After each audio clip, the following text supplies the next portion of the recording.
जय शिवराय. सध्या आपण आहोत सिंधुदुर्ग या किल्ल्यावर.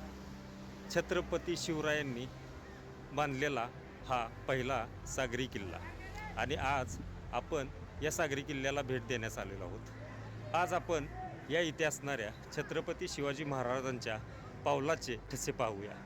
समोर असणाऱ्या मालवण या गावातील कुर्टे या बेटावर ज्यावेळी छत्रपती शिवरायांनी हा किल्ला बांधून पूर्ण झाला, त्यावेळी छत्रपती शिवरायांच्या पायाचे ठसे अशा या तटबंदीमध्ये, जी प्रवेशद्वाराची तटबंदी आहे त्याच्या अगदी वरच या इथे या छोट्याशा एका मंदिरात आपल्याला पाहायला मिळतात.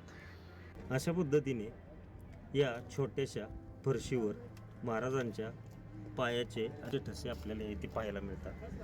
ही जागा संवर्धित करण्यात आलेली असून याला एक समोरच असे काचेचे एक दार लावलेले आहे. सिंधुदुर्ग किल्ल्याच्या प्रवेशद्वारातून ज्यावेळी आपण उजवीकडे वळून आत येतो, त्यावेळी आपल्याला नुकताच महाराष्ट्र शासनाने तयार केलेला छत्रपती शिवरायांचा अश्वारूढ पुतळा आपल्याला राजकोट या किल्ल्यावर या इथे दिसून येईल.